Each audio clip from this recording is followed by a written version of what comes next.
Happy New Year, everybody. Before I even get into the topic and all that today, you know what we got to do, but I'm going to do something a little different from here on out now. I don't know how everybody will like it, and if I'm being culturally insensitive, let me know, and I'll turn it back to the way it was. But from now on, the DiMichele's Barbershop and Emporium ad will be spoken by me in twang, like Southern twang, as an auctioneer voice. So just to let you guys all know, because I'm not going to explain why I did it next episode, you can tell your friends this is why Ben's doing it. So this episode of the podcast brought to you by DiMichele's Barbershop and Emporium, located 6 Kirby Road in Cromwell, Connecticut, exit 21 off of 991.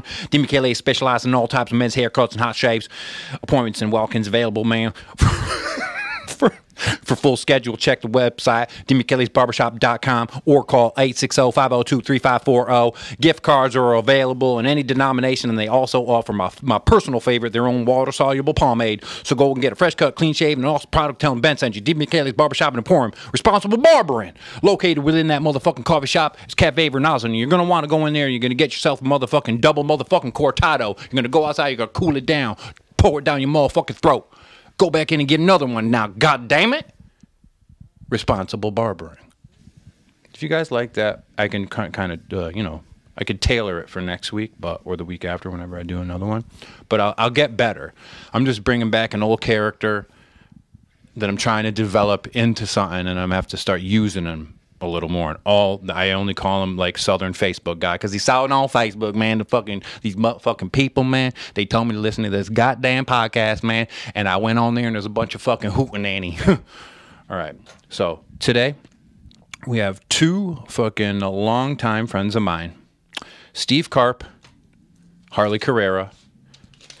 Harley of Tradition Cycles. The motherfucker makes like real ass fucking choppers and is like famous across the world, and he'll tell you he's not world renowned, but he's an actual fucking, like, he's very modest. He doesn't want that. I was telling somebody else this, if a motherfucker's talking about your motorcycle in another fucking country, you're a world renowned motorcycle maker.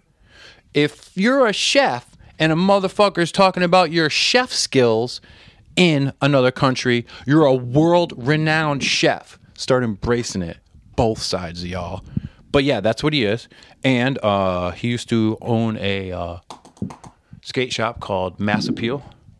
Steve Karp was in the band FTE with Harley. He was also in Yuppie Side. He also was the bass player for 100 Demons for a few years. And he worked at Custom Culture Tattoo, where I got a lot of my upbringing and where I actually got the sex talk, because my parents didn't give it to me. So the guys in the tattoo shop gave it to me, and the way they gave it to me was they sat me down and they watched me watch a German shit porn VHS. So that kind of explains a couple things about my development. Whatever, got through it. Yeah, so I got Harley and Steve here today. These guys are like old friends of mine. These guys are like, they're older than me, and back then it seemed like way older, but it really isn't. It's only like 4 or 5 years. And I looked up to these gentlemen immensely at the time, and they're playing a motherfucking reunion. Well, it's not a reunion show. They're playing a show. They're playing a show on January 12th, and that is at Cherry Street Station. That's a Saturday. It starts at 7 p.m. and it's $7. And I'll throw up the flyer for it with this and on like my Facebook and all that other bullshit. Yeah. Dissolve fucking playing. Paul's coming through. Everything's gonna be okay. Yeah, I'll be there rocking out, and I'm just talking to these guys today, trying to hype that show up, get a lot of people there. If anybody was from that era of, Connecticut hardcore, you probably might want to come through, see somebody that also was sitting at home thinking, damn, I might want to come through and see these people that I used to see. So come on, it'll be fun. Cherry Street Station is always fun. Get you a drink, sit at the bar, sit on the steps, do what you do. So we're going to get into that. We have a great time. We talk about all crazy shit, fun shit, involved with those two gentlemen.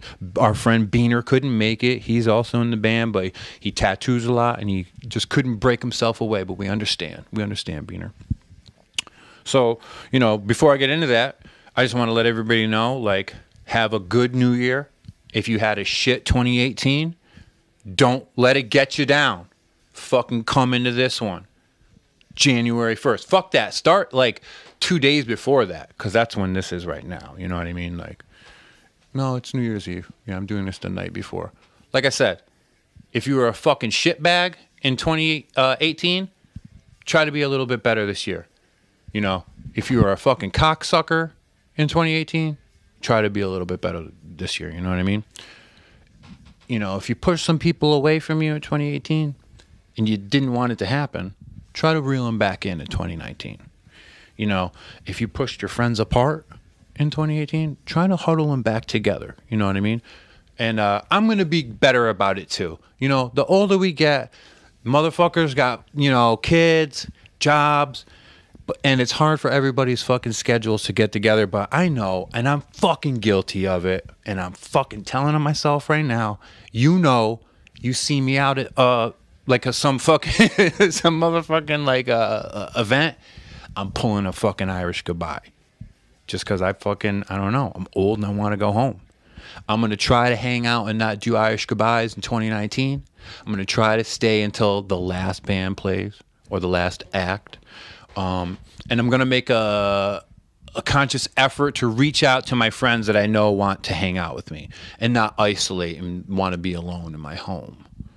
So that's my shit for fucking 2019. And everybody says, oh, fucking making your resolutions is, you know, it's fake, it's stupid, it's bullshit. Whatever, it is and it isn't. Like how you living, you know what I mean? If somebody wants to fucking do it and push themselves towards a better goal, let them fucking do it. You ain't the motherfucking police of resolutions, you fucking cunt. Really. Just be, and I'm guilty of it too. I've been a shitbag my whole life, you know what I mean? And some years I'm not, and some years I am, and I think throughout my life I've kind of progressed up the ladder. In some, you know, months here and there I've wavered, but I feel like over the last couple of years I've just been on like an upward spiral. I mean, yeah, I'm not on a downward spiral anymore. I'm on an upward spiral. So, you know, as long as you fucking, you know, like they said, you shouldn't be looking down on anybody unless you're helping them up. 2019, fuck y'all. Breaking bread, bang grim, peace. I break bread, break bread, break bread, break bread, break bread, break bread, break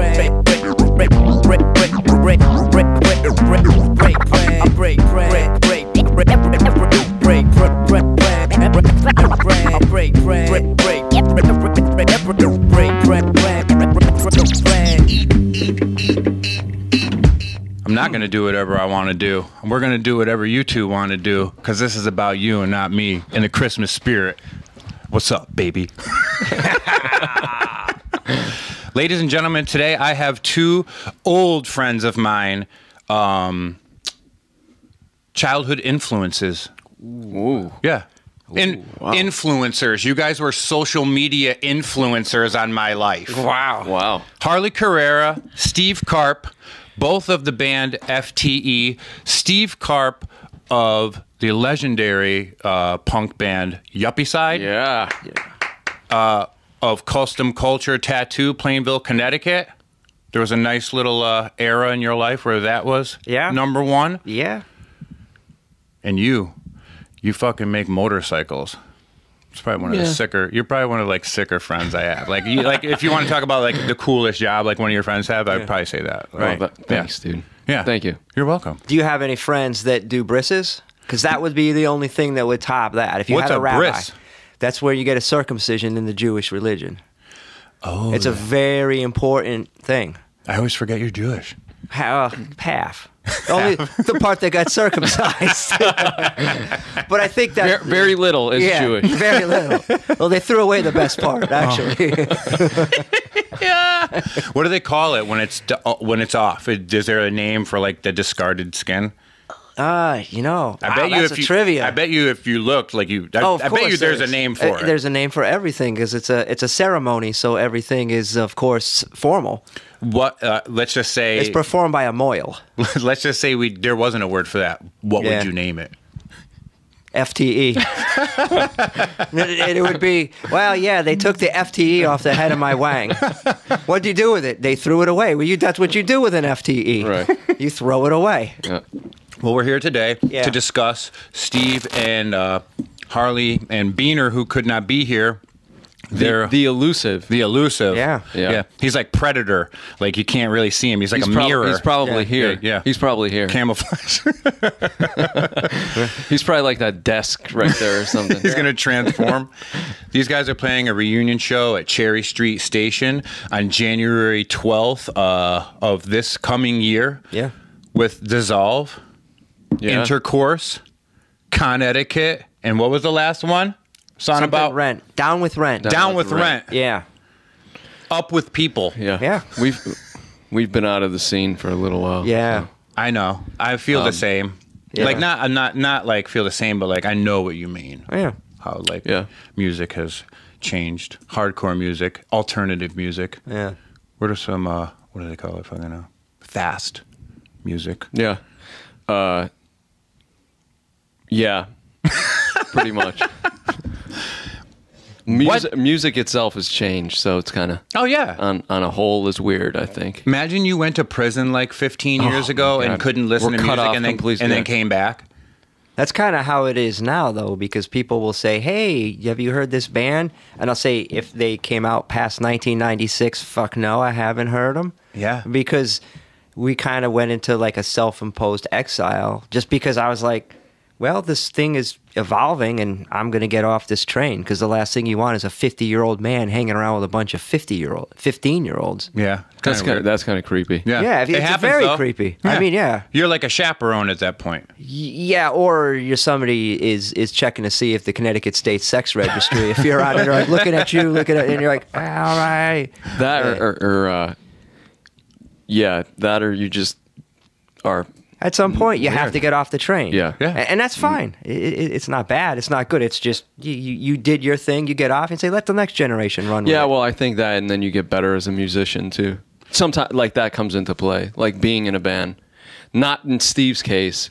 I feel- never got good. I was never good. Well, I feel like if you're in a band, Yeah. like you're kind of obligated to stay until something happens. As a person in the crowd, Yeah. your regular hardcore fan show goer, Yeah. they should probably cut it.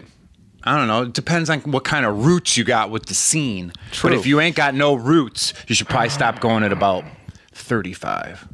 Like if you're just living next to the fucking tune-in and it was your apartment and you're Right. just going downstairs to check out shows every Oh, weekend. the- Yeah, because that's Yeah. where that's The the only tune-in. working bathroom. Yeah. You tune-in. got to use the bathroom there.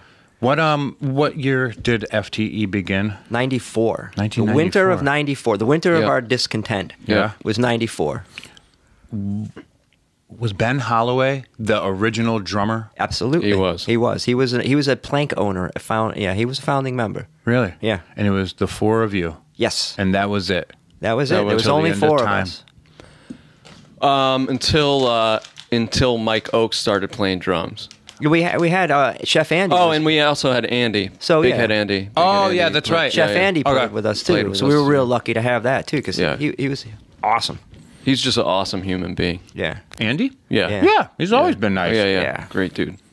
FTE stands for Front Towards Enemy, and I'm going to say this right now. This is a little bit of trivia, and I bet you a lot of people listening don't know the connection that makes. But I will tell them right now. Yep. Because it's what it says on a bent Claymore mine. Correct. And Yes. 18. M18 Claymore mine. Yep. I have a personal connection to this because when I was in basic training, at the end, you had to show how you knew everything and all the stuff that you've learned. It was kind of like a fucking exam. Yep. And it says Front Towards Enemy.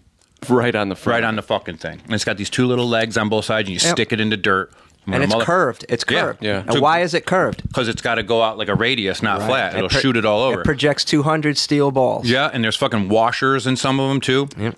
And and it's a little fucking controller, and you go click, Clicker. click, click, poof. Yeah. And the third one is the one that shoots it. Yep. We're all there, All the privates are there fucking doing their thing. I see this one kid set his up. It's pointing at him. And I'm like, I want to help him, but that's not the place to help someone else. You got to get out yourself. Yeah. Don't fucking do anything for anybody else. Not at that point. Every other scenario in life, help your brother, help your fellow man. That shit don't even get fucking seen talking to anybody. And I was like, oh my God. And I saw the fucking drill instructor see it, kind of, but he didn't say anything. And he kind of got up behind the kid, and the kid didn't know he was there. And the kid squeezed the thing, and then the drill instructor just goes, bang! You're dead! And I was just like, oh my God. And they picked him up, and he just walked off the range somewhere. I never saw him again. Yep. That's great. Yeah. So when you guys put that fucking album out with the thing on the back, I knew exactly what it was. Yeah. We were glad that you know, we knew some people were going to get it because we're military nerds. Yeah. And we actually didn't know what we were going to name the band originally, and then Steve's brother, who works for Uncle Sam. Okay. Uncle Sam's Onion Rings on Route 6 Bristol. Yeah. Formerly Frankie's. Yep. Yeah. He actually gave us the idea and was like, and I think like a lot of it just came from what a Claymore mine does. It's just a rapid burst of something that'll annihilate whatever's in front of us. Blast beat. And that was kind of like the idea, I think, at that time with it, like using it as that. You know what I mean? That was kind of the background. But I don't think without your brother, we probably wouldn't have. And he sent us a bunch of, whether he was supposed to or not, sent us a whole stack of literature. He sent us the field manual on M18 and M18. I remember your brother. Like he would be at the shop sometimes. He was like that was his thing. He was like a military dude, right? He is. Yeah, he works for Uncle Sam. I remember that. And so nicest dude you've ever met in your entire life, and more than happy to like supply us with field manuals and pictures of different implements of destruction. Nice. So, and I think we also liked the fact that it was a 3-letter name because it was very easy to paint on the back of a jacket or write on a wall or carve into a desk. You know, like DRI and GBH. Yeah. So I was like, oh, that's catchy. It'll look great on the back of a jacket. These are all important considerations for a punk rock band. And we're like, we got some creative people in this endeavor. We could probably do something with the logo. Plus the fact that it's a mine, not just any mine. You know, I'm sure everybody saw Platoon and everybody's seen all the movies where you'd have it, and then they would make the connection. Yep. Oh, yeah. You guys were like, at the time, like what I could see and know about genres of music at the time, I would call you like a punk hardcore crossover band, or a little bit of both, whatever you want to call it. Yeah, absolutely. Sure. Yeah. I mean, Steve being that he was in Yuppie Side and then playing with all the New York bands and being in that scene in the late 80s, and his style of playing was a lot of the influence in it. And then we all skated, and I think I talked about it the last time I was on the show. We all skated, we all rode BMX. You know, we were all looking at Thrasher magazines and all this stuff, and that's kind of how I got into that, because originally I was like into rock and roll, then I was like a metalhead because I was hanging out with dudes that were older than me, and then I found punk through skateboarding, which was all the California bands, and Steve kind of was into that stuff, and Bean as well. So it all like gelled together from the roots of that stuff. You know, in New York a lot of New York bands too. I mean, you know, that Steve was playing with, that I grew up listening to, and saw, and that kind of influenced, I think, our style, which was so different than what everybody was doing at the time. It was, you know? Yeah. If you think about the environment of the scene, with the air quotes, the scene at 93, 94 was kind of the rise of the Victory kind of bands. Yep. And you can't lump them in because they all sounded different. Yeah, they were all different. But I mean, like the bands leading if I remember back to the bands leading the charge at the time, it was like Snapcase and Earth Crisis and 108 and stuff. So at that point, hardcore was definitely getting, you know, super metally, super metallic. Like any sort of like, you know, punk flair that was coming from a hardcore band, or like a youth crew vibe, that was starting to end. And this metally, angry, chuggy, moshy hardcore was starting to happen. Absolutely. And it was the evolution. And the simple fact is that I don't have the musical chops to play that stuff. So I'm just playing what I know. Knew and grew up with. Yeah, so it was just 3-4 chords straight ahead kind of stuff. And you know, Harley and I got to talking because we knew each other before the band was going. We got to talking about how the bands we liked were different than what was going on in the scene and stuff. We were like, yeah, we like Agent Orange, and you know, we like Youth Brigade a lot. And we're like, wow, we really miss those bands. And I was like, well, you know, I still write like that. And he's like, I still write lyrics like that. And then next thing you know, we put this little band together, and it just happened. It really kind of just steamrolled like that. And really, he had his dad's garage to practice in, so it just felt it fell together. And as a matter of fact, while we're going to talk about the Bristol garage, we can't go another step further without talking about the time the Rock Prophet visited us in the garage. This is great. Tom the Rock Prophet. There's only one. You don't have to say his full name. So, as you know, he lives around the corner from my parents. Okay. And we practiced every Monday because of our schedules allowed us. Monday was our practice day. So these dudes would show up at like 11:30. Yeah. And Monday was my day off from working at Cutting Edge. So he'd sleep till like 4. So I'd sleep, but so these guys would get there early and start, you know, getting everything set up, drums set up, all the stuff, because it would have to get broken down every week.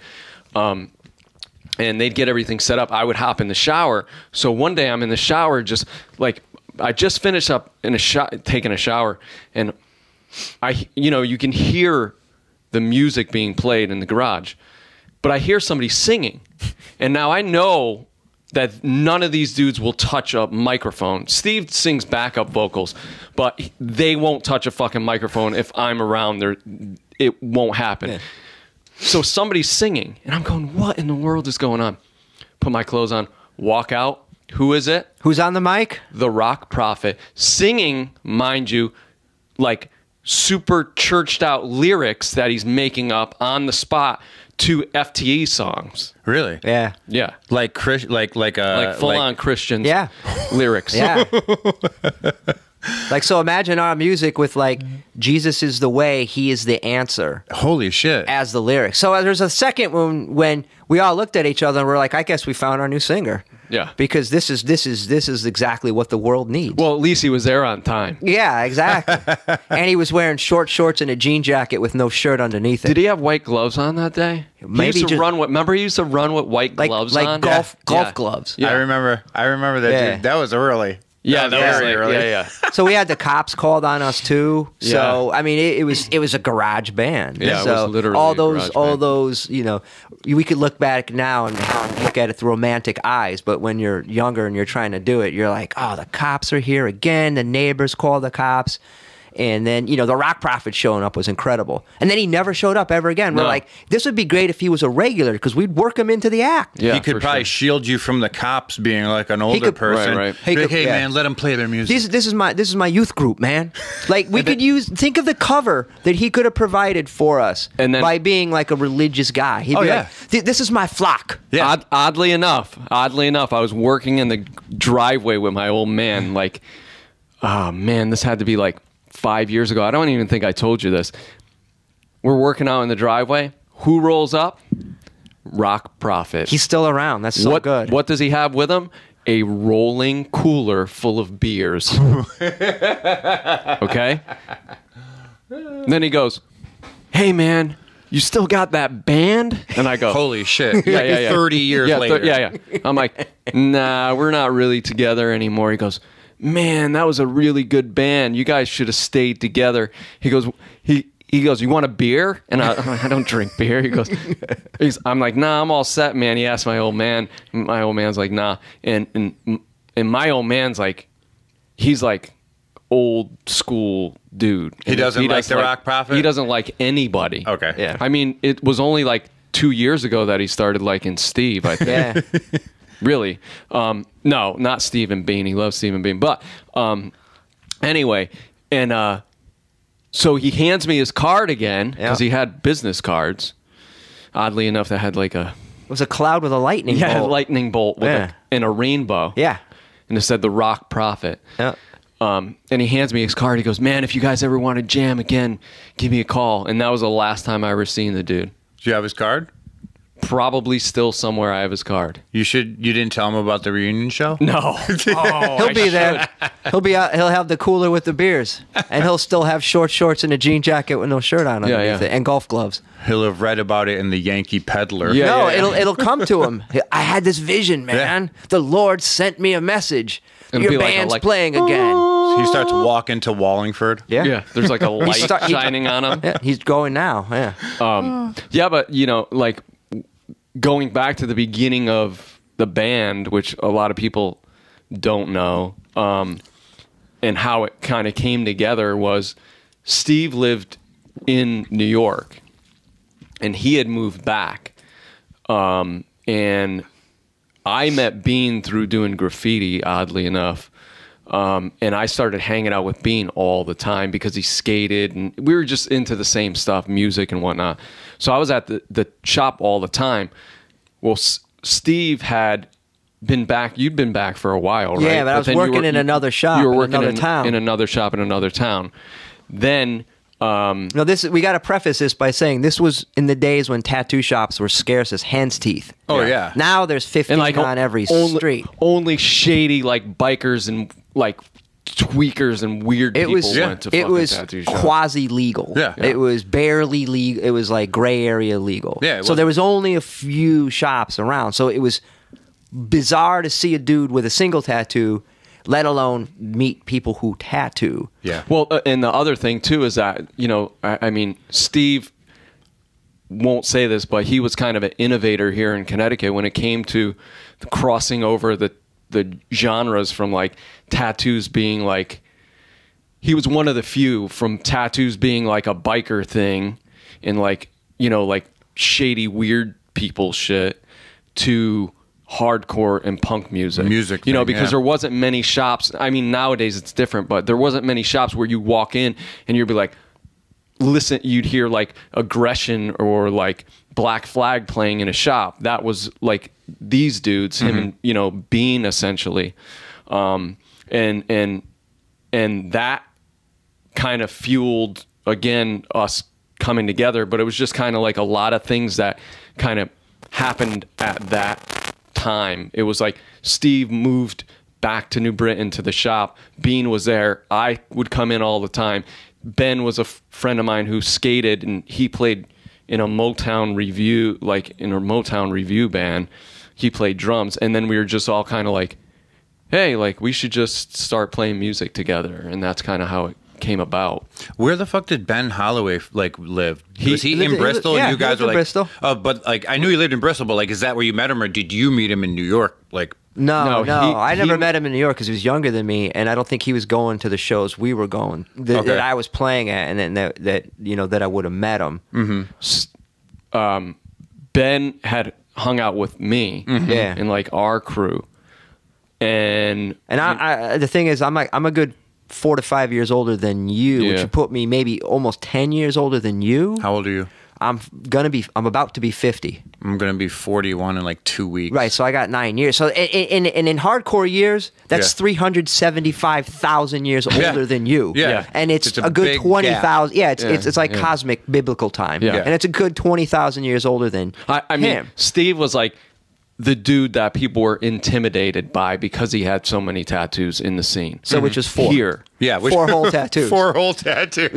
And Vinny Stigma had 5, so therefore he was the absolute monarch. And I had 4 1/3, which would make me, the court jester. But And that's just how things were at that time. I think we should add something. I totally forgot to fucking say this, but Yeah. Steve had a definite long run as a guitar player in the fucking influential Connecticut hardcore band 100 Demons. Oh, I played Oh, yeah. bass. Bass, that's yeah, right, you played bass. Yeah, I played bass because guitar players were actually talented. If you remember, it was Jeremy and it was Rick Braille. Yeah. And those guys Rick, yeah. are guitar madness heroes. Rick's crazy. And the sweetest princes of human beings as well. I see the dude all the time. And they in their infinite stupidity lowered their standards and let me into that group as a bass player. And I think it brought the music level down a bunch. But I fit in. But yeah, I was very lucky to be able to fit in to play with those guys for a couple years too. Was Peter singing or Bruce? No, this was Bruce. Okay. Bruce. Yeah. Like I got in on like the very first lineup was the one that recorded the demo tape, which is fantastic. Which Yeah. I heard that and I was like, this is mind blowing. And then I ran into Rish and Rick at a stag that had mutual friends. And I was like, we got to talking about music and stuff. And just on a whim, I was like, if you guys ever need, if you ever need a bass player, if your guy ever shows up, and here I am, I had no right saying that because my musical ability is light years below the level. But I just, being an arrogant dick, and I wasn't even drunk. I don't drink, so I have no excuse except that I was just an arrogant ding dong. And I was like, yeah, if you ever need a bass player, I'll fill in. And they were like, okay, come on. And next thing I know, I get a phone call being like, you're in the band. And I'm like, what do you mean I'm in the band? You had a great bass player. So I apologize to the original bass player who was an actual prince of a human being and an incredible bass player. Who was that? Oh, it's killing me. Man, I don't remember. From Tyrant Trooper. Jay. Oh, yeah. Tall guy. Okay, yeah. Sweetheart of a human being. I remember him. Yeah. Incredible bass He player. moved, right? Yeah, Yeah, but yeah, I mean, yeah. I next thing I know, he's like, Reese is like, hey, yeah, well, come on up, hang out. I'm like, oh, cool. I love to see you guys practice. He's like, no, you're in the band. Yeah. I'm like, oh, Come play it these just songs. got real. And he's like, yeah, we got a show in the week after that. And I'm like, shit, I got a better bass. Squid fingers, right? Yeah. So Mr. that, Squidfinger. that's how that happened. But That's funny. yeah, that was after FTE kind of rolled up and I moved back from New York a second time. But yeah, that's a little aside. But yeah, I was in that lineup that had Bruce and Rick and Jeremy and Rish. Yep. So yeah, that was pretty cool. I remember my my connection to it all was through John Paul. Oh, man. Do you remember the time that he went AWOL? Yeah. You Yeah. remember that? Yeah, with the, Of course I do. Yeah, 'cause with, he- with, with the, the- with, with the the training- grenade he had the a grenade training launcher. He had a The training AT4. AT4 and he showed up Yeah. at our shop. Yeah. With I a remember. stolen truck. With a stolen pickup truck. Yeah, I'm like, this is just exactly what we need Yeah. here, because our landlord was already kind of sketched out about us anyway. Yeah. And and Now an army infidel has showed up on the front fucking porch. with a yeah, fucking yeah, stolen exactly. truck. So now we've got a federal crimes occurring on his property, and not to mention the rest of the myriad, Oh, it was which would just uncover the myriad of never crimes. a dull moment No, in that shop. yeah. Never. So, so that luckily that worked itself out and didn't turn into having like a Waco siege situation with helicopters and tear gas tanks. Oddly enough, their shop was right behind the police department. Yeah, Yeah. It's right there. Yeah, he Good job, Plainville Police. I remember he would come around every time like Ben was hanging around, and Ben was just like that. It was cousin, right? Yeah, they Yeah, were yeah. cousins. And he yeah, was just correct. like he would always little brother and be like, "Come on, man, get away from me!" Like he was embarrassed of Yeah, him. yeah. yeah, dude, he's fucking great. Ben was a great drummer. Yeah, fantastic. Really, really good drummer. Like really talented. I mean, he played with a Motown review band. Yeah. Like, and he was playing with dudes that were like 60 years old. Yeah. And he was playing and they would play almost every weekend. And, he grew up in like a really talented family that were all musicians. His uncle was a drummer. I think his dad was a guitarist or sax player. And he brought this really weird style of drumming. But it was always tough on the backside of that. You know, because Ben just kind of did his own. Once we got him sit down in the set. drum stool, we had it was fantastic. But the other 23 hours of the day were a little more interesting. Which at the time was a nightmare, but we think back on it and we always laugh about shit. It's part of the whole stew. Yeah. You know, it wouldn't have gone how it gone if that element wasn't there. And if he was a shitty drummer, we wouldn't have put up with 2 seconds of it. We would have been like, "You're fucking out of here." Later. I mean, I literally know how to set up drums and tune drums. Because we would be at the point where we would just be like, "Listen, dude, just show up." We all carry drum keys to this day. Because of that. He'd be like, Wow. And spare sticks. he'd be like, "Hey, prick, I ain't got no drum key," right? Yeah. You'd be like, "Dude, you're a drummer. You don't have a drum key." It's like me showing up without a microphone. Come on. When's the last time you talked to him? It's been years. I mean, I hear from him on Facebook. We said his name a bunch of times, so it's like a genie. He'll just pop up. Yeah. Is he living in New York? Yeah. I'm pretty sure he's still in New York. Oh, okay. You know, And again, the magical thing though about the FTE experience is that fuck the experience, dude. Yeah, exactly. The magical thing about it is that people saw the lineup of us, and everybody, I think, from the kind of Central Connecticut scene knew who we were from different other things. Like they knew Harley from Cutting Edge. They knew Ben from stealing stuff from Cutting Edge. From Jim, CT. from CT. Okay. They knew Chris and I from tattooing and stuff. And then they're like, wait, people would say, wait, those yo-yos have a band? And they had no idea. And when we actually never even heard, we should get to the story about this. We never even knew what this guy's voice sounded like until our first time we recorded, which was 10 practices into the band. We recorded. Practiced 10 times. And got the songs down, and then you were like, okay. Wait, No. I wrote 3 of the songs in the studio while we were recording. Oh, okay. But we had never heard his voice. Like we practiced all together, and he'd be singing away like through a little gorilla, 20-watt gorilla amp, and you're not going to hear that over drums. So it wasn't until we finally started hearing scratch tracks that we're like, oh, that's what Harley sounds like, and we were all like, oh, that's what our songs really sound like.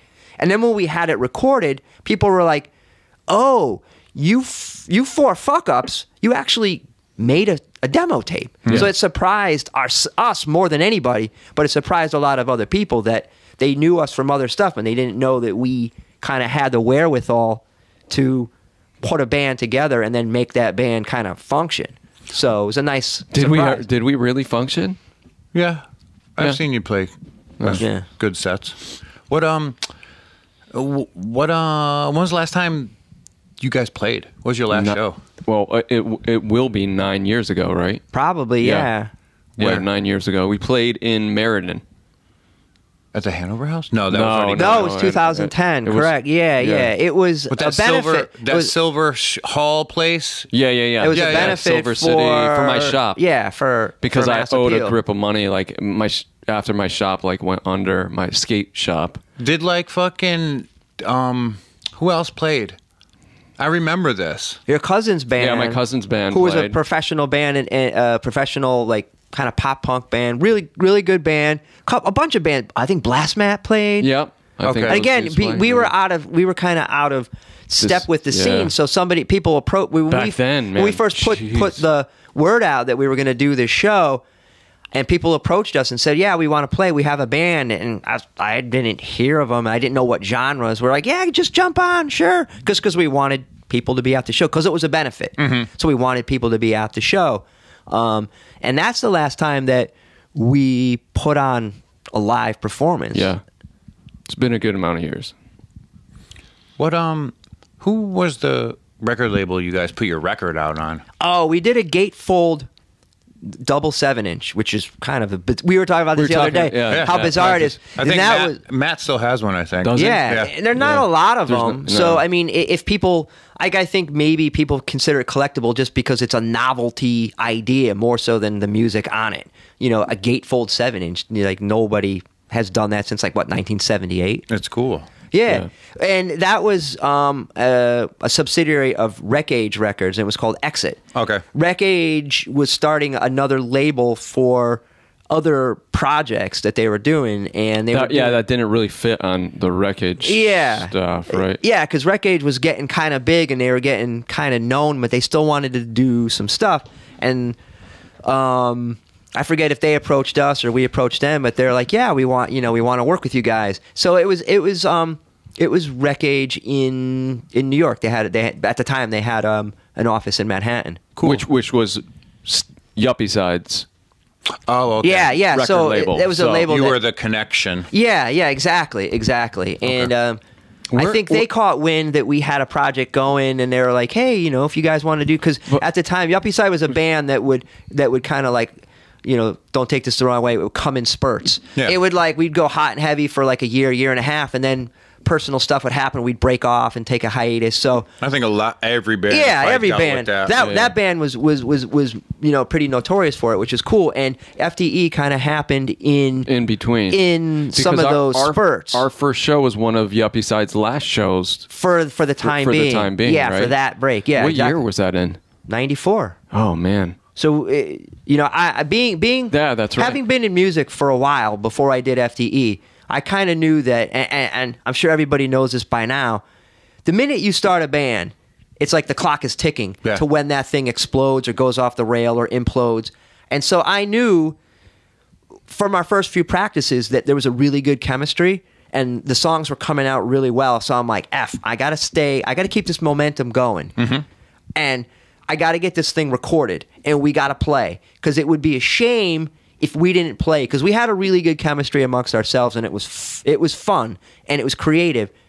But I knew that if we let our guard down for a minute, it would just go on its own. Well, yeah, and as Steve bands do. Steve was like super experienced compared to us. We were in the scene, but you don't know. I mean, on the backside of band shit, you don't know it until you're in it. He had lived it for a little while. Yeah, I had lucky. I've been doing it for a while. So I knew that, and I was like, hey, I don't want this to happen to what happens to a bunch of other bands. I'm like, so I kept the momentum up. I was like, every week we're going to learn a new song, and then we're going to record as soon as we can, and then we're going to start playing as soon as we can. Mm-hmm. And I figured it would be, and I didn't want to be one of those people that leveraged the fact I was in another band to like use this band. It would be like, so-and-so has another. I didn't want it to be like that. I was like, I'm in another band, but I want to use that experience without using my name or my other band's name to get this band. Yeah. I want this band to stand on its own merit. Yep.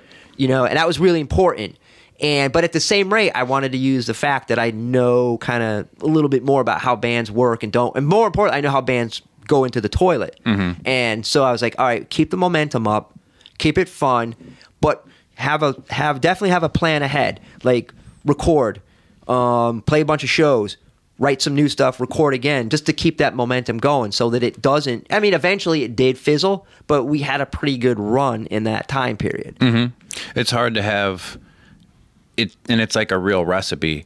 Everybody, when the band starts, mm-hmm. like 4 or 5 people, they all have to be at that same level of commitment and energy. Yep. But we all know that there's always like one missing link, and then they get, somebody gets in, and then it'll work itself out. But if everybody's not like totally ready to put everything into it, it won't work. And the other thing too is I think we had an agreement too, and luckily I had this in some of my other bands, where like the minute this stops being fun for whatever reason, let's talk about it, and then maybe that's the time to let it go. Yeah. The minute it stops really being fun for us, I mean, obviously being in a band's work, so it's not always fun. But I don't think it ever wasn't fun.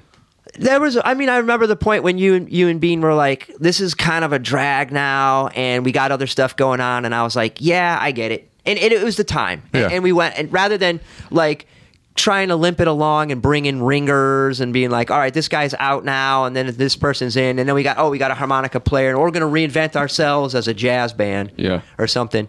We just were like, okay, now's probably the time. Well, a lot of people don't know when to make that call. And then you just have fucking the dragging on of the worst fucking bands ever. Yeah. And then you have the other people, fucking final show. fourth final show. Yeah.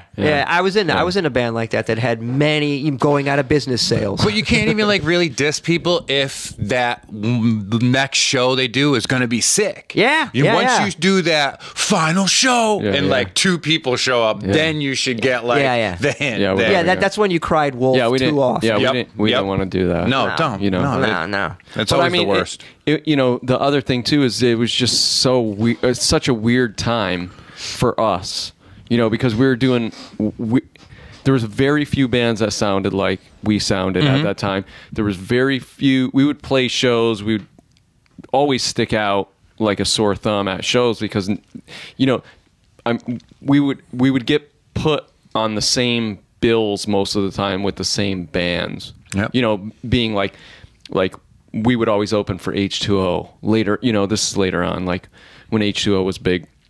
They would always put us on the same bills as H2O because we kind of sounded alike, and you know, it was kind of crossover between the two of us. They wouldn't want to go put you on like heavy, super heavy fucking. You know. That happened a few times, and it bombed. A few times. Yeah. I remember it happening a few times and being awesome though. No, but that was when we were lucky enough to be playing with heavy bands that we were also pals with, friends with. You know? And then it was just a riot because everybody knew everybody too. It's a party basically at that point. Fantastic. It can't be not fun. No. Yeah. So I mean, there was a lot of hardcore fests that we were on, but we got to play with a lot of great bands too. You know, a lot of bands that I had looked up to growing up, New York bands or bands that were on tour and playing with those guys. You know, and that was cool. I remember this was like early. I remember you guys would play. I remember seeing you with Line of Fire.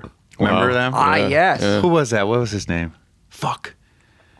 I can't even. You. This is before your time, huh? All right. Fine Line. Fine Line, of course. Yes, good of course. Friends of ours. Eric McLean. I remember at least Dogman.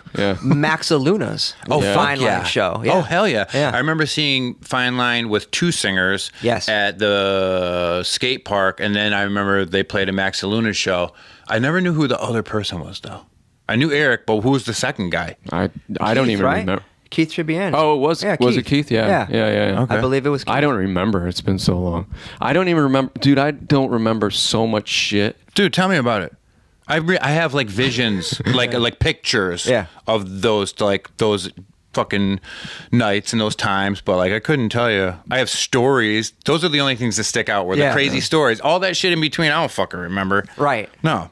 I don't remember. I don't remember all the garbage shows I went to and like stood there and left. Yeah. I don't remember those. I only remember fucking the crazy shit. So many. I mean, we must have played the skate park so many times. Every weekend. That's what it felt like in like 93, 94, 95. Dude, those shows were so great. You remember that stupid pipe that was sticking up out of the ground that everybody used to trip over while they were dancing? And like we could never get Jim to take that stupid thing out, dude. It's like nobody even uses it to skate, man. Just take it off the floor, man. People would get absolutely wrecked on that stupid I forgot pipe. all about that. Yeah. Just you'd see dudes like be like, oh, like getting their back like gouged in. There's an entire generation of kids that are crippled because of that pipe. pole. Because of Jim Parrott. And they actually probably the doctors created a syndrome like, oh yeah, that's peritonitis. Because some kid fell and got gangrene from having his taint ripped open. The other night we practiced, we were talking about a CT, an incident at CT with Jim. Early on, oh boy. Which surprised us that Jim ever had us back. Yeah. So all of us that used to skate at CT, like Jim would have like an open tab for you. So like if you went in, you broke a board, you would just go in, you skateboard or needed sneakers, he would just say, take them and I'll put it on your tab. So Ben... Because Jim knew that the alternative was you were just going to steal it. So he said, if I open up a tab for you, at least I stand a fighting chance. 50-50 chance, maybe. Getting recouped somehow. Because otherwise, I'm just stealing it. Otherwise, you're just going to go in and put your old sneakers in the box and put new sneakers on and walk out. Yeah. Yep. Is what we all pretty much did most of the time. And 4 Sears Sports. Oh, yeah. Wow. That's taking it back. Look like a chalet. Yeah. Hell yeah. And so Ben had owed a tab. He had a tab. So at the end of the night, after we were done playing, we're standing on the steps of CT, which Waiting to get paid. yeah, so you know CT, but just to give everybody that doesn't, it was like these stone stairs that went into this building, like probably like 12 or 13 stairs. Yeah, into almost this like a brownstone stepway. Yeah, exactly. And Like the high school from the movie with Marty McFly. Yeah, Totally. yeah. Imagine those steps. yeah. Imagine falling down those steps, Yeah. just breaking every bone in your body. Two doors. Yeah. So We're on you the say steps. that we were on the steps. Jim comes out and he's got like an envelope full of money, right? And we didn't get paid most of the time, so No. playing CT was good because we got paid. And he says, as he always said, "Hey brother, like here's your money, but I took Ben's money out because he owed me." And then we were like, "Wait a minute here." But there was like the classic yeah, moment. like the screech. Because there was all discussion, the front of CT, everybody's waiting to get their parents picked up or bands are loading out. So there's a lot of hubbub, a lot of commotion. Jim comes out, envelope, everybody's still talking. The minute he says, "I took Ben's cut out," like the needle skipped across the record. It wasn't right. It wasn't even Ben's Silent. It wasn't even Ben's cut. Yeah. It was Ben's tab. His tab, full tab, which was like $200 or $280. It was like something significant. More than you would have gotten paid for the show? More than we made in our entire time being a band. Right. Right. So, and we're like, "Wait, what do you mean?" And he's like, he's like, "Well, he owed me money and I took what he owed me out of the band's money." And we were like, wait a minute, dude. Like, you have a problem with Ben. That's you and him. That's you Yeah. and him. Yeah. And Steve has he has a really good tolerance for bullshit. Mm-hmm. But when in a pretty big tolerance for bullshit, because he's put up with all three of us for such a long time. But when you cross over that line, Oh, yeah. and then it's like Steve turns into this person that you're like, whoa, like I didn't expect that.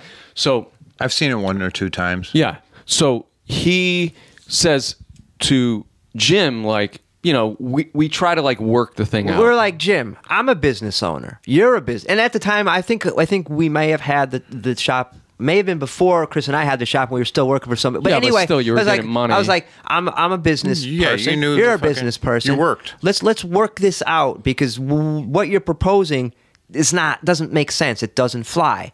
I mean, we at that time we were a little bit older than your typical CT kids. Yeah.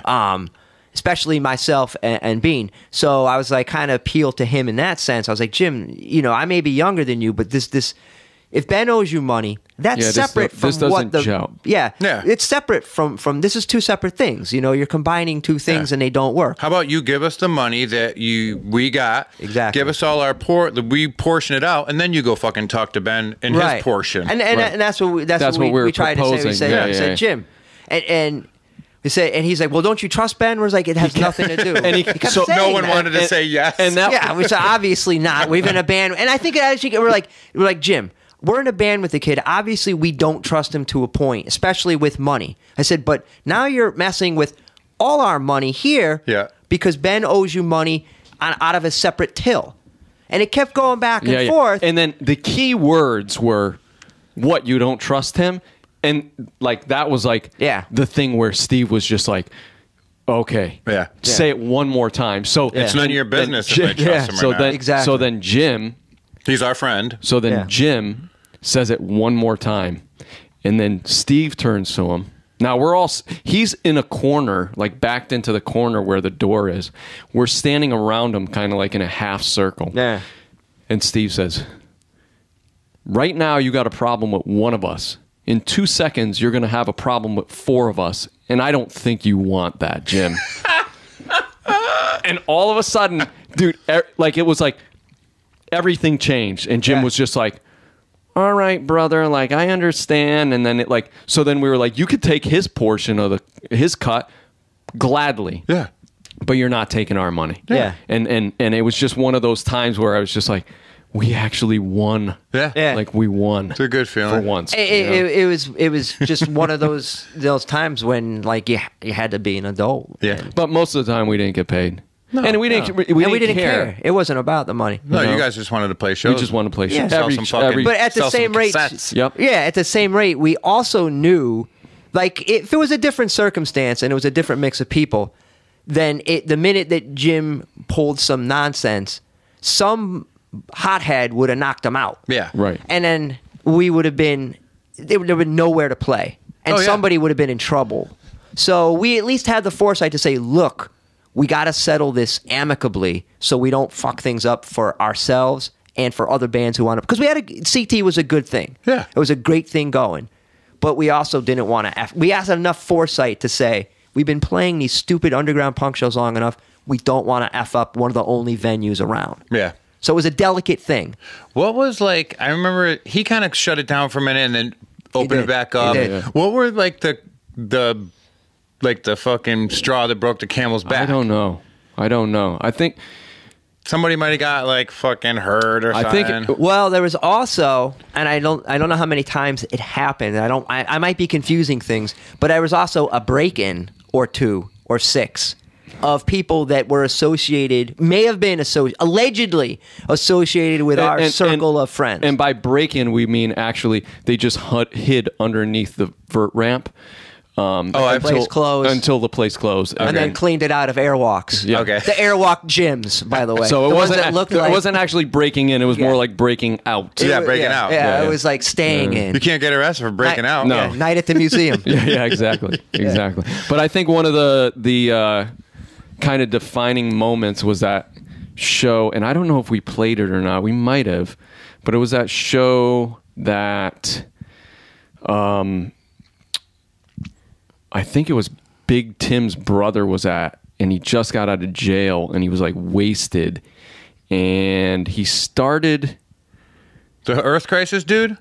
No. Big Tim was a dude that skated from Simsbury. He's one of the hardcores, a friend of ours.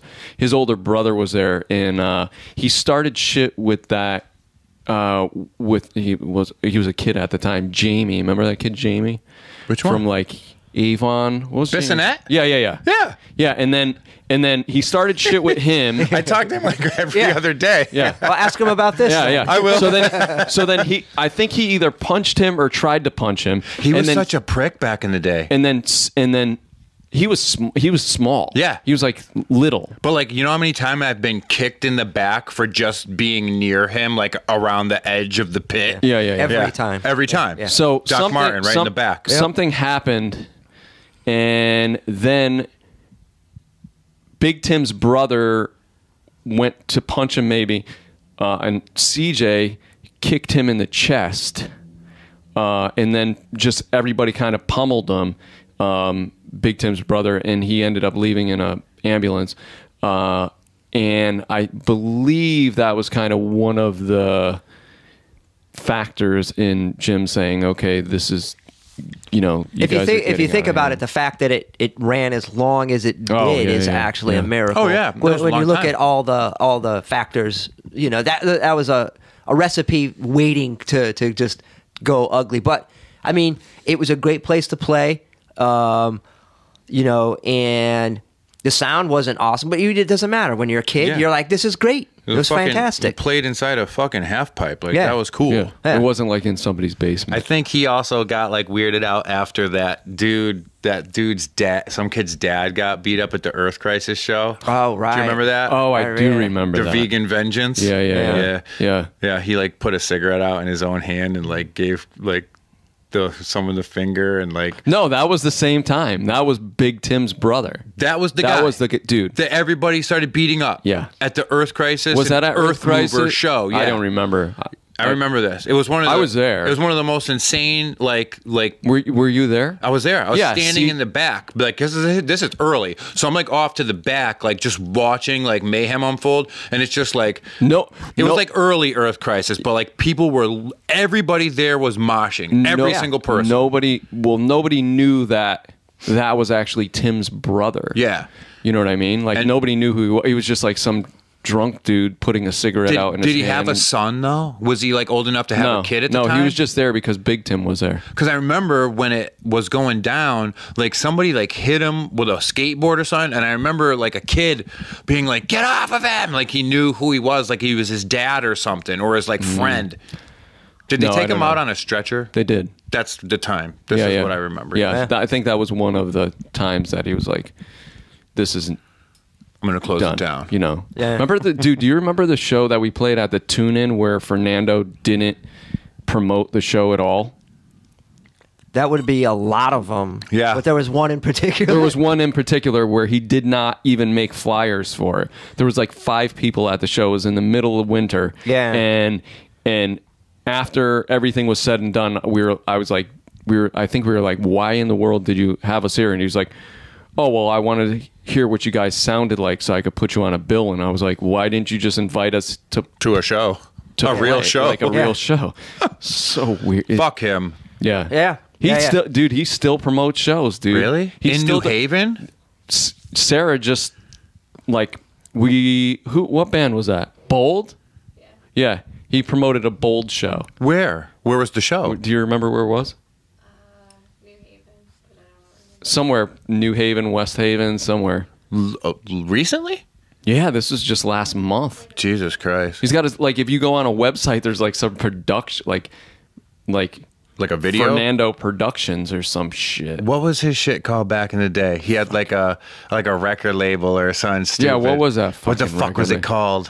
Fuck. Eric would know. 29 Center Street. Yeah. Eric would know. Eric knows most of everything. Yeah. He's like a hardcore encyclopedia. Yeah, he is, really. Connecticut hardcore encyclopedia. Like, fuck, it was called like something. I remember when Fernando like got robbed like with a bunch of, he had a rave at the Tune-In. He had like a lot of cash, and someone like got to his house before him, and they stuck him up with a handheld crossbow. This ain't gonna make no noise. That's fucking great. A crossbow. Those shows were good though. The Tune-In, when we played Tune-In, I dug playing the Tune-In. I loved that place. Yeah. It was so fun. Yeah, I mean, it was another thing that was madness, and you knew that at some point it was gonna implode. But you're like, I'm gonna enjoy this for as long as we can. If you look at pictures from there from back in the day, and it's packed full of people. Yeah, and it's black. Like everything in the room is like painted black for like purposes of like taking fucking old pictures like that. And the funny thing is, remember the bar on the other side of that wall? Yeah. I don't even know what it fucking looked like because this is pre-21. Yeah. I was never even let back there. Yeah. That he put in later. Because how many people showed up there that were 21? Yeah. Or were going to drink. Yeah, weren't straight edge. Yeah, at that time. There was a lot. But yeah, I remember like so many nights being in that place. That place was, I mean, aside from Fernando himself, the venue was a cool venue. Oh, totally. You know? Hell yeah. Yeah. I mean, there wasn't many places to play. I mean, Max Luna's lasted a little while. Yeah. Yeah, that imploded. New Milford Teen Center. Yep. What was we never I don't think we played there. Made out there. What the hell was that? Oh, the Sports Palace. Oh, fuck yeah. Yep. I saw excellent shows. Sports Everybody. Palace, fucking Tune-In, Bristol Bike Exchange, and the fucking Hanover House was like the fucking 4 holy fucking, like, it didn't get any better than that. Right. Yeah, I mean, and then shows that people would put on themselves at little ones here and there. At VFWs and stuff until the VFW caught wind of like, all right, we can't have this madness here. Yep. But we were using the Simsbury. Oh, Simsbury had some VFW great for a shows. Did you little go to while. any of those shows? I think I went to like 1 or 2. Oh, that those was shows early. Were great. Yeah. Those were great. We did one, and it went really well. And I was like, let's try to do another one. Who was it?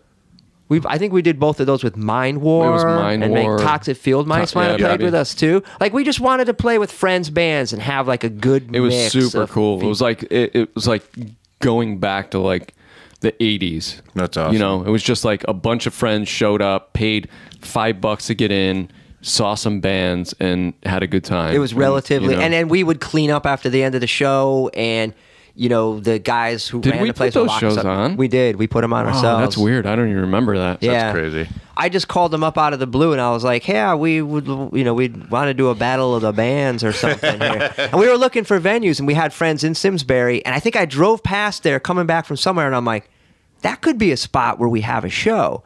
And we did have a couple shows there, and then I think we didn't because I don't think we were asked back. But it was never bad. Now the Plainville VFW. There were problems there. Yeah. With shows that we did. Yep. And that was a bad one. Yeah, there was some bad shows with some people. And anyway, but when you put on your own shows, that's like a different thing. But again, it's something you had to do. Yeah. With the VFW shows, you always ran into the problem of people being there that were in the bar. Yep. And every that was single always fucking time. the problem. Yep. Someone gets fucking beat up because they were in a drunk dude coming out. Yeah. And I think that's what happened in Plainville, wasn't No, it? what happened in Plainville was friends of ours were acting the fool. And other people putting on the show were like, didn't know, but then they caught wind that they were friends of ours, and they're like, yo, you got to tell your friends not to be idiotic. Yeah. And we were like, okay, we'll put the word out.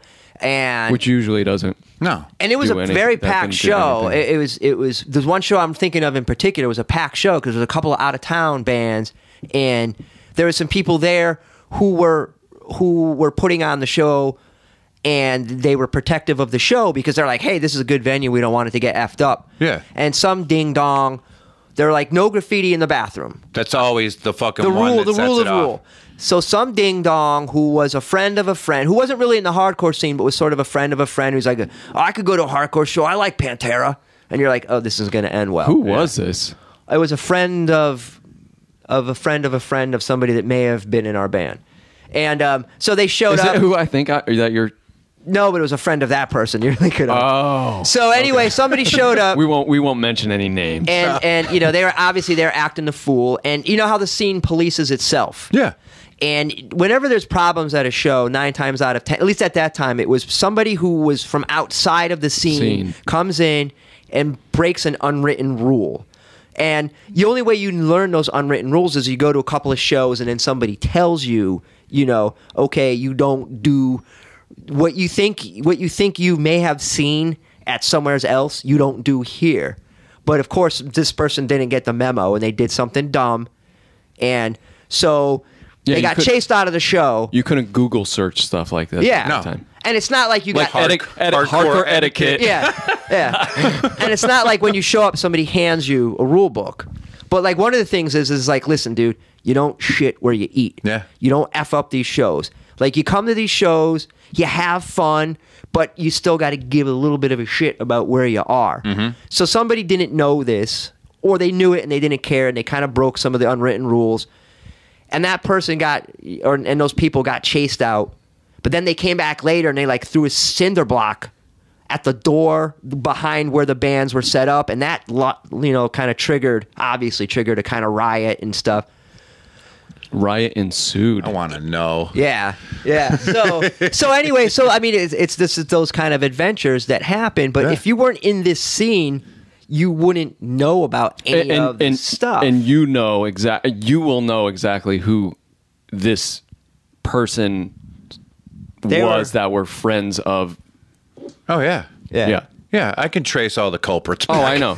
There's very few of them. If I wasn't one myself, I Yeah, could exactly. Being Yeah, a but still- rogue, you know the rogues gallery. Yeah, but still, like, although you knew it, like you knew hardcore, you knew what you could do and what you didn't do. Mm-hmm. And it's not even a case where it's like you were like there was rules set. It's just like don't be a dick. Yeah. That's all you really had to do. Yeah. It's Right. like jail.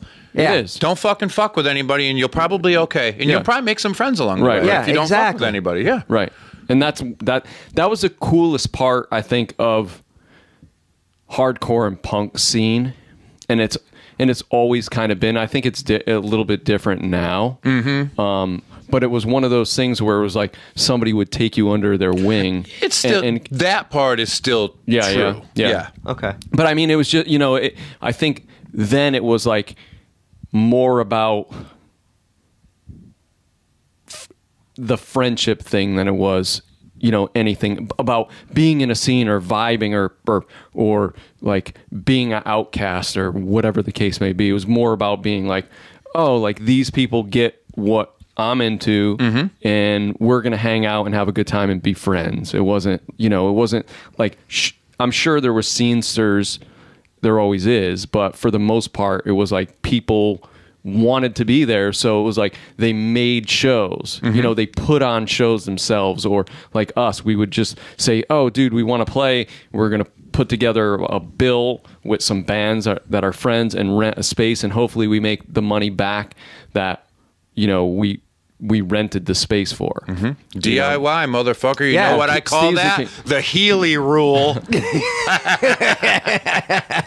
He just messaged my brother on Facebook last week. Really? Out of nowhere, and just goes, always had love for the Crippos. Yo, he's just like crazy with a bunch of hearts, and my brother sends it to me. I was like, dude, this still, he fucking loves it. You got to make that into a shirt. Oh, yeah. Always had love for the Grippos. And then he'll like space, RTL. all in the same text bubble though. Space, and then write some more shit. Space. Yeah. And then start talking all capitals. It's fucking golden, dude. It's fucking great. Yeah. When you were talking about like the people coming out of the bar, the VFW, like the dude that doesn't know what's going on. Yep. We were at like an all-out war show at some VFW or like a weird cabin place in like Catskill or some shit like that. And this old man, like, and if I saw it happen now, I would be the person to be like, no, don't, like, you're gonna get hurt, you know what I mean? Yeah. But I didn't see it happen at the time. This old man, like looked like a fucking Pearl Harbor fucking veteran, like that old. Sure. He comes hobbling into the fucking middle of the pit. Yep. And people are fucking going past him, fucking spin kicking, and I'm like, holy fuck. He makes his way all the way up to Mike's score. Yep. And grabs the microphone. And Mike's like, and they stop playing, and the dude takes the microphone. He goes, hey, no slam banging. Yo, fucking Eric dropped to the floor and almost exploded into flames. He was laughing so hard. I was like, what the fuck? And all the dudes in the band just were like, holy shit. They started laughing. And I was just like, oh, they had to like talk to him and explain it to him. And then he kind of like shuffled back into the bar and never came back out. Yeah. It was one of the best things I ever seen in my life. One of my favorite memories of VFW Hall was we got invited to play a Battle of the Bands at the Polish Club in Bristol. Ooh. North Main Street. North Main Street. You know, I don't know if it's still there. It's still there, but then I don't Been to a lot of stag parties there. Yeah. Nostrovia. So we get invited to play, and before the show, it's like there's like a bunch of bikers and shit there, and before we go on, this dude, we're getting ready to like.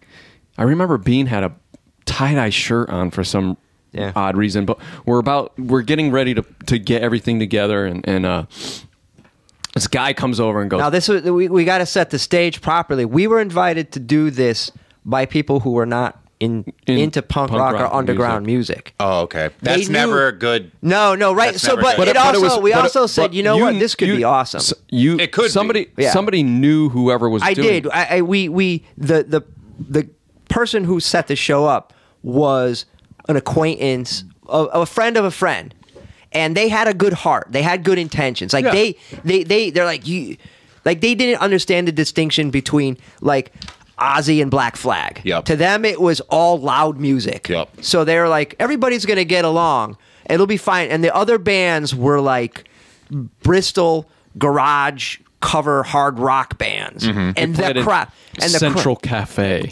and the crowds that they would attract, right? Okay. Like Bar bands. lumberjacks and Yeah. stuff. And then you know, Pequabic lumberjacks. Yeah. exactly. So we're about to go on, and these guys are, you know, getting their stuff all set up, drums set up, and I'm mic checking, and right before we go on, cousin Rob, who is Bean and Steve's cousin, comes over to me and goes, "Hey man, I found this bracelet," right? And it was like this super huge chunky gold bracelet. Ooh. And I was like, okay, I'll put it Probably in my, gotten from the Bristol Center Mall. I'll hold on to that for you. I'll hold on to it, but I'm going to make an announcement that somebody lost something. Yeah. Right. Okay. we were honest dudes. Yeah. You so guys were. So I was like, so, you know, I'll make an announcement. Somebody lost something. If you know what it is, you tell me, and I'll give it to you. Right. So as I'm walking up on stage and plugging my mic in and all this shit, this biker dude rolls up and goes, "Give me the fucking microphone, man." Right. So I'm like, dude, like, we're about to go on. I'm going to make an announcement. So he grabs a microphone. He goes, "Any one of you little fuckers that took my fucking bracelet or found it, I'm going to kick your fucking ass, right?" And I go, and I'm like, all right, Cool. Give me the microphone back, dude. Kept the fucking bracelet. Of course. Yeah. Exactly. For that one reason. Fuck I was you. standing next to him with it in my About pocket. to give it, yeah. We're with all a looking at microphone. him that he had it. Now, the guy, I don't know if you remember the period when you guys were younger, but you were hanging out at the old tattoo shop, and we would give you all rides to shows and stuff. We were like the bad uncles. Yeah. Yeah. But somehow I forgot who coined it, because we used to watch the Gigi Allen movie every day, twice a day. I just put it in my fucking closet. I got a you? bunch of cassettes I had to Yep. put in the closet. But somebody coined the term lords for the people who would like be at the Dunkin' Donuts on Route 6 Yeah, near who coined scooters. that? Who coined maybe that? Maybe it was E-Rock, maybe it was you or your brother, but they would be like, Lords? Yeah, because you don't remember that? It would be the people who would be at Dunkin' Donuts after Dunkin' Donuts closed with the hoods open on their cars, and they weren't even bitching cars. It wasn't even like excellent cars. And somebody was like, "Look at the fucking lords!" Lords of Chaos. Maybe. So Eric used to have a name for his friends that were a few years older than them that were drinking coffee, because at the time we were younger, Eric didn't drink coffee. Yeah. So every time Aaron will go to like get a coffee, he would call him Senior Coffee. exactly. So we played a show, and the audience was mostly lords. Yeah. Because I mean, it was Bristol. It was Yeah. like Led Zepp. Yeah. Car You know. dudes. Yeah, like dudes with long, wavy, greasy hair and like Monte Carlos. yeah. Yeah, and good dudes, not dissing them, but I mean, there was definitely a generation gap, and definitely a point where they would have been like in the movie Heavy Metal Parking Lot. They're like, Yeah. punk rock is from Mars. Like Yeah. dudes who just didn't get our trip. So you're talking about schizo. Do you remember that? Of course I do. Yeah. You're Yeah. describing the Yeah. kind of guy that was in the band Schizo. Yeah. Right. Do you remember Light Show? I don't remember. Sorry to No, Finish your story. this dovetails No. nicely. No, because I just needed to set the stage for why, how we're how- both talking about the same We kind are. of person. Yeah. But Light Show was the guy from Schizo that had like the jeans. He had a crazy like poofy fucking black hair. He was like leather jacket, total like rocker dude. Yeah. And he had a fucking like a rip in his jeans right where his butt was, and he would always be setting some shit up right before bands would set up at the bike exchange. And one day there was like a fucking overhead projector or like a weird thing, and Eric walks up to me and he goes, "What is that for?" And the dude goes, "It's for the Light Show." And for the rest of the time we knew that guy's name was Light Show. perfect, fucking perfect. So yeah, so they were basically the dudes that ran the door. Yeah. Yeah. At the Yeah. They were probably drinking the kerosene from Jim's kerosene heaters. We used to at CT Bike Exchange the too. bigger dude we used to call Hair. That was his nickname Okay. all the time, Hair. And then his name was Mark, as a matter of fact, and he was like crazy into like martial arts. Remember, he used to do martial arts like while bands were playing. Yeah. Yeah. You'd be doing crazy fucking kicks and shit. Remember that shit? I do. Yeah. What a weird place, man. He's sitting in that like fiberglass box or that like plexiglass box Yeah. when you walked upstairs. It was such a weird place, man. Yeah, but they didn't want skateboards flying and hitting Yeah, people. Yeah, So exactly. It was exactly. but that was the typical person from Bristol. Yeah. Like they went to tech school. Yeah. They had like a IROC Z with like a 6-cylinder in it. Like not anything like that was, but they thought they were real cool, you know? There was that's what so, it was. So at the that time. was the one. That was at this show, and I totally would have gave the dude his bracelet back, Yeah.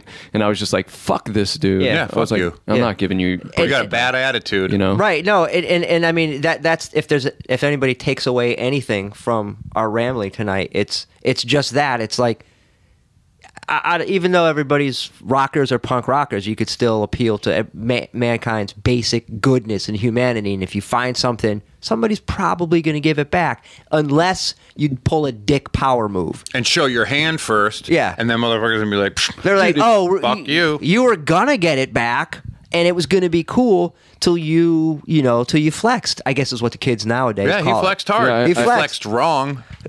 The wrongest flex. Yeah. I mean, if you're a That dick, dude still to this day. if you're a dick, then you're just a dick. Yeah. That's Eh, all it comes down to.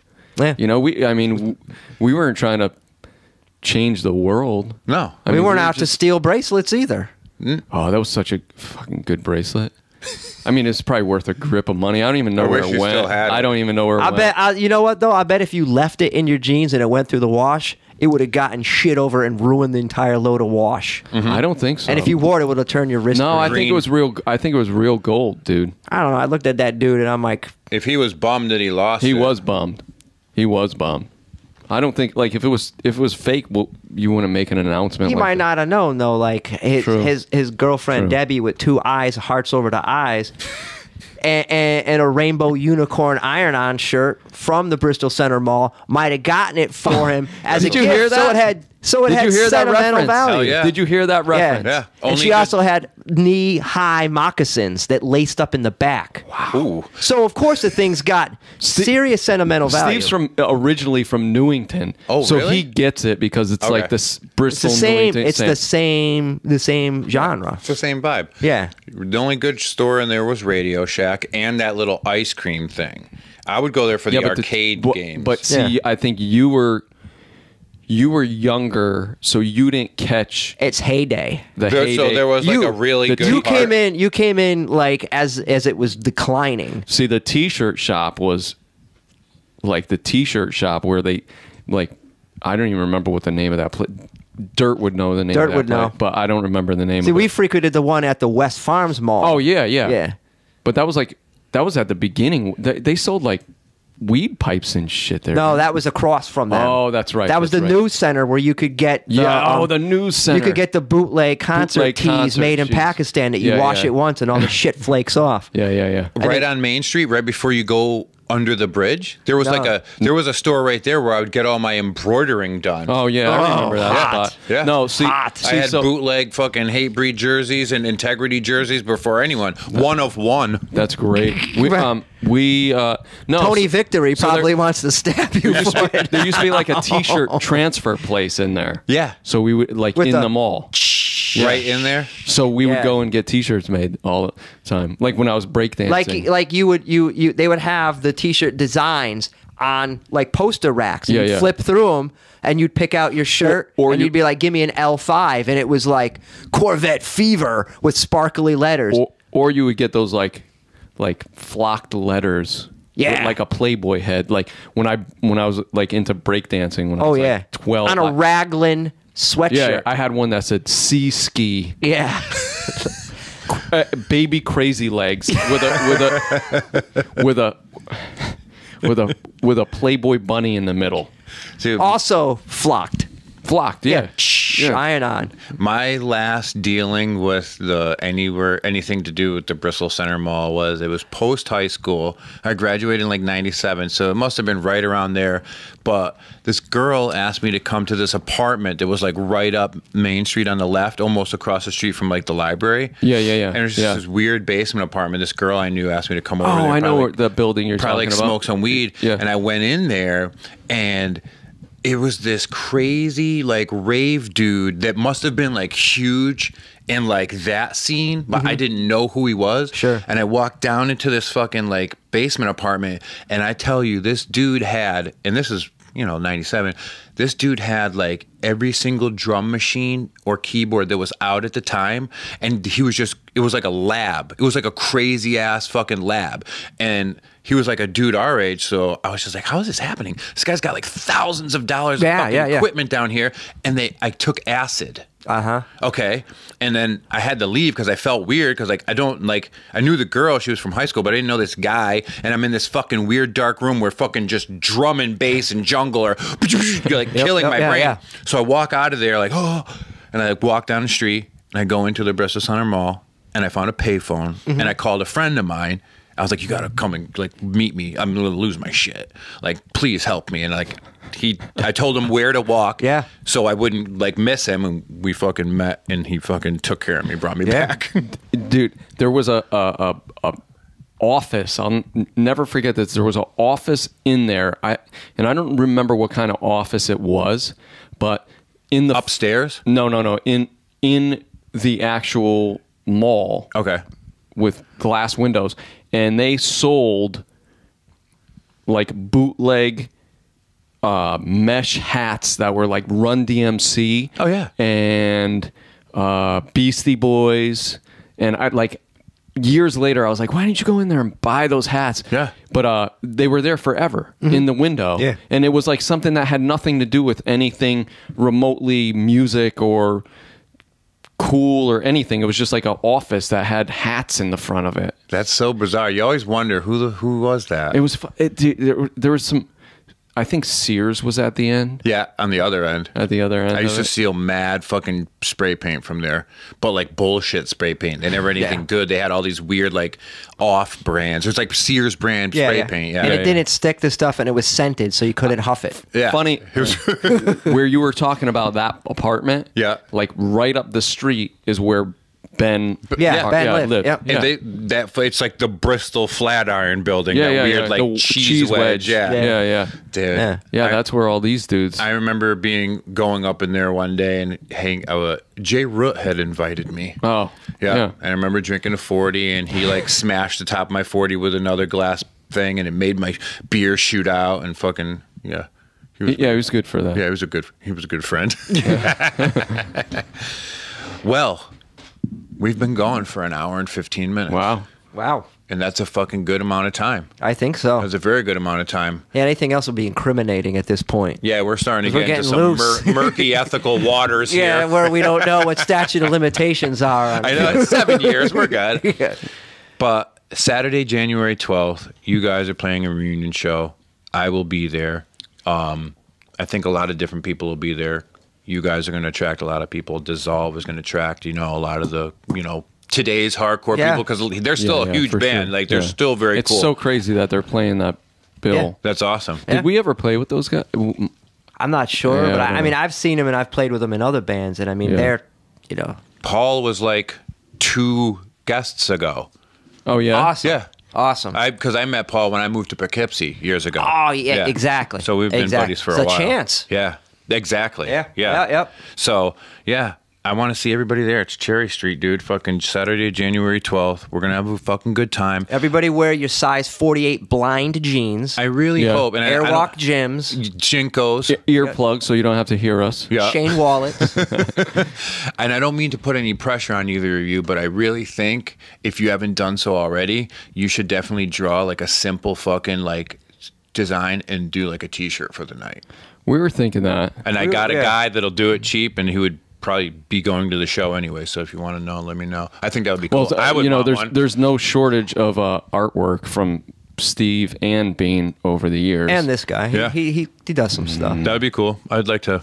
The only reason we did it was because really it's not our show per se. Someone asked us to play, so we really didn't want to step on any toes and have it be like it's our show, and we didn't want to flatter ourselves and be like, yeah, we're gonna make a bunch of merch, we're gonna sell it. Yeah, the only reason why we did the other flyer is just because Bean had an idea to do something. He wanted to do it because it was these guys' birthday and kind of do like a flyer that because we haven't played in so long. And we didn't want to give the impression it's our show. We got asked to play, which was a sweet gesture.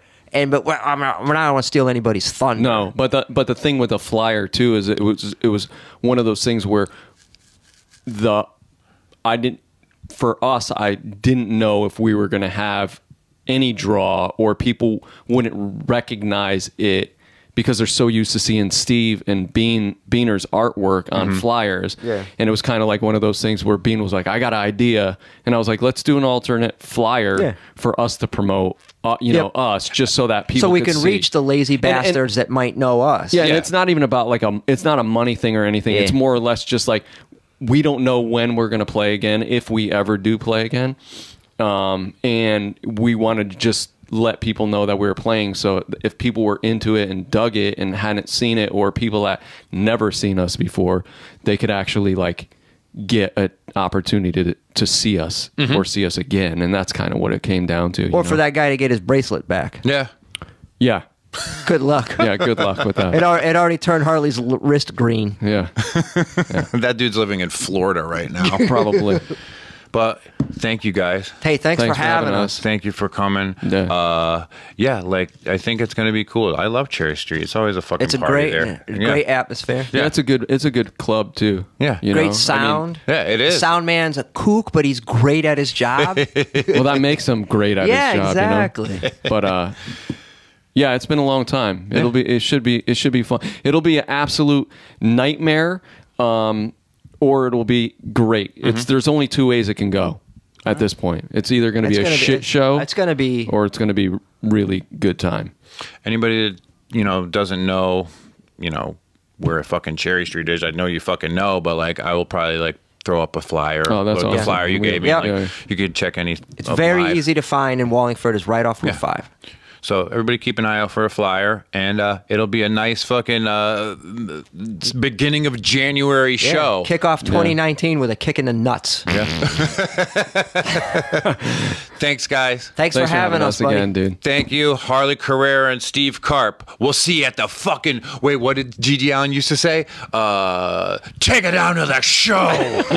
Take a trip. Why don't I kill myself sooner?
or come to me, or talk to me, to me, not to one of my stepdaughters, all right? And he called looking for me, talking shit.